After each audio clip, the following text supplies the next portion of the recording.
Sewaktu Ditya menoleh ke atas, ia melihat seorang nenek yang merangkap di atas struktur bangunan dengan tangan kiri yang menapak sebagai kaki, seperti memegang sesuatu di tangan kanannya.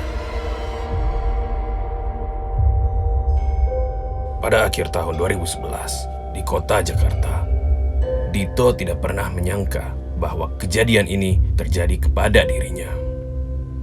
Pada saat itu, Dito yang berumur 21 tahun dikenal sebagai seorang pria yang periang, kuat, dan punya banyak teman. Dari semua temannya, ia memiliki 3 sahabat, yaitu Ray, Arda, dan Ditya. Mereka berempat memiliki hobi yang sama, bermain skateboard. Tapi yang berbeda dari pemain skateboard lainnya, mereka suka untuk mencari tempat baru yang kosong. Karena mereka berempat juga memiliki hobi eksplorasi tempat baru. Di suatu malam di bulan Desember, pada saat itu suhu di Jakarta terasa dingin karena sedang memasuki musim hujan. Dito mengajak ketiga sahabatnya untuk bermain skateboard bersama. Karena 2 hari sebelumnya, Dito baru saja putus dengan pacarnya. Maka ia mengajak untuk pergi untuk melupakan rasa sakit hatinya. Ketiga temannya pun setuju. Meski pada saat itu cuaca sedang tidak menentu, mereka tetap bergegas bersiap-siap dan berangkat mencari tempat kosong yang cocok untuk bermain skateboard. Arda yang pada saat itu menyetir mobil memiliki ide untuk mencoba eksplorasi di sebuah pabrik tua kosong yang pada 8 tahun lalu dimiliki pamannya sebagai pabrik sepatu. Pabrik itu luas, banyak lokasi-lokasi seru untuk bermain skateboard. Di sana pun sama sekali tidak ada orang. Mereka pikir itu adalah lokasi yang sangat cocok kali ini. Sesampainya mereka di lokasi, mereka parkir di depan gerbang seng bertanda dilarang masuk. Karena gerbang tersebut terkunci, mereka terpaksa meninggalkan mobil di gerbang yang jauh dari gedung pabrik. Tetapi di gerbang seng tersebut terdapat lubang kecil yang bisa dimasuki orang.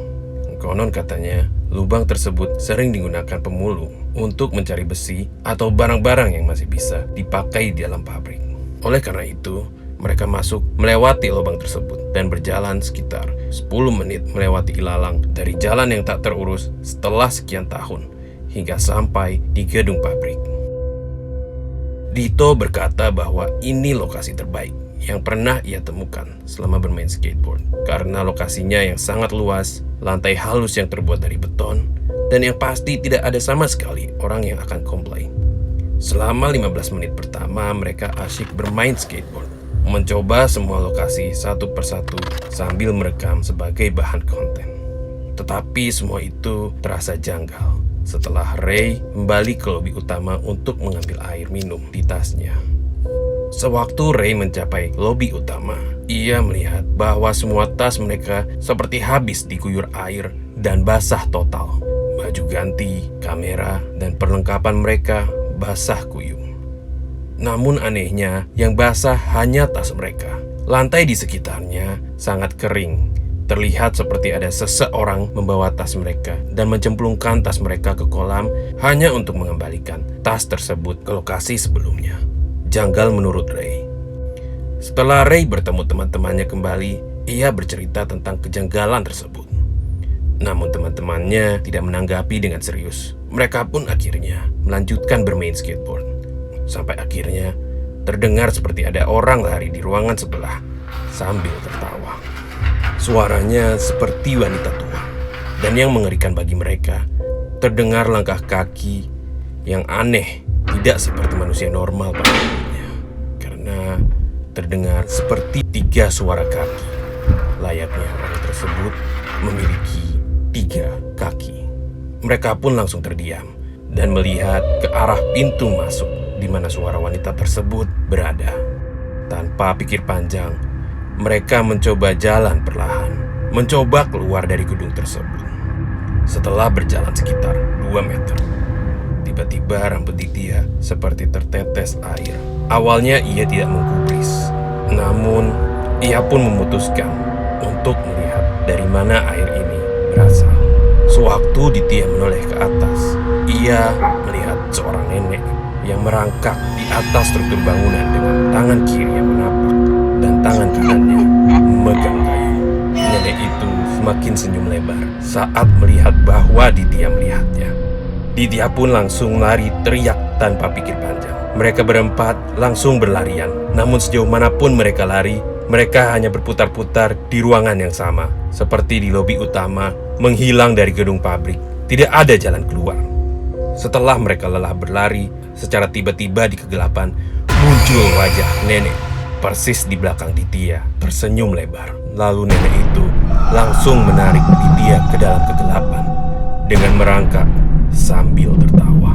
Mereka berempat tidak bisa menolong Ditya karena terlalu takut dan memutuskan untuk mencari bala bantuan warga dan lari lagi. Kali ini mereka menemukan pintu lobi. Namun saat mereka keluar pabrik, mereka melihat ini tidak seperti di pabrik sebelumnya.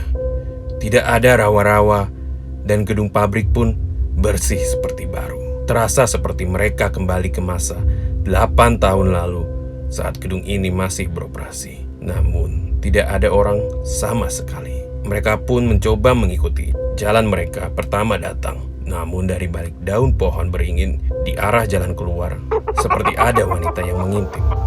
Mereka terdiam sejenak karena berpikir mungkin mereka salah lihat karena trauma yang terjadi di dalam pabrik. Dan mereka berpikir tidak mungkin wanita tua yang tadi ada di dalam pabrik tiba-tiba berpindah keluar mendahului mereka. Tetapi sewaktu Ray perhatikan, tiba-tiba si nenek langsung melompat ke arahnya dan menariknya ke arah pepohonan. Arda dan Dito pun langsung berlari, meninggalkan Ray karena ketakutan. Sesampainya di gerbang, mereka melihat lubang kecil tempat mereka masuk. Lubang tersebut hanya muat untuk satu orang saja. Oleh karena itu, Arda yang sadar jika ia berbadan besar menyuruh Dito untuk lebih dulu masuk ke lubang kecil tersebut. Sewaktu Dito keluar gerbang melewati lubang tersebut, ia mencoba mengulurkan tangannya untuk membantu Arda keluar, tetapi bukan tangan Arda yang dipegang. Ia seperti memegang kayu. Aneh. Sewaktu ia melihat ke arah lubang, terdapat wajah nenek tua itu sedang tersenyum. Ia pun langsung lari mencoba masuk ke dalam mobil. Tetapi mobil tersebut terkunci dan ia pun akhirnya lari ke arah rumah warga sekitar 2 km dari pabrik. Setelah sampai rumah warga, ia melaporkan kepada ketua RT kampung tersebut atas keadaannya. Warga pun berbondong-bondong sambil membawa pentungan dan senter berjalan menuju pabrik untuk mencari kebenaran apa kata Dito. Sewaktu sesampainya di sana, tidak ada tanda-tanda satu orang pun dalam pabrik. Apa yang dikatakan Dito hanya seperti mimpi. Namun hal yang aneh, warga tidak heran dan malah terlihat prihatin. Sewaktu Dito bertanya kepada Pak RT, apakah Bapak percaya dengan saya? Saya tidak bohong. Pak RT hanya terdiam. Saya tahu kamu tidak bohong. Kamu, teman-teman kamu, bukan korban pertama dari Nenek Gayung. 8 tahun lalu saat pabrik ini masih beroperasi, terdapat puluhan karyawan yang bekerja di sana. Salah satunya adalah seorang wanita tua yang bekerja sebagai pembersih ruangan. Wanita tersebut jarang berbicara, apalagi berkomunikasi dengan karyawan lainnya. Sewaktu uang kas hilang, semua mata pun tertuju kepada nenek tersebut. Karena ia yang dituduh sebagai orang yang terakhir keluar dari ruangan tersebut. Karena tidak punya teman, maka mereka pun langsung memergoki sang wanita yang sedang menyiram tanaman menggunakan gayung. Tanpa pikir panjang, mereka langsung menuduh sang nenek. Namun sang nenek hanya terdiam dan berkata 2 kata, bukan saya. Berkali-kali, salah satu karyawan merasa kesal dan mengambil gayung si nenek, lalu memukulnya ke kepala nenek hingga tewas. Karena kejadian itu, pabrik sepatu tersebut pun tutup dan arwah sang nenek menginginkan balas dendam kepada setiap orang yang berada di dalam gedung tersebut, tanpa mereka tahu bahwa sang nenek pada masa mudanya adalah seorang dukun.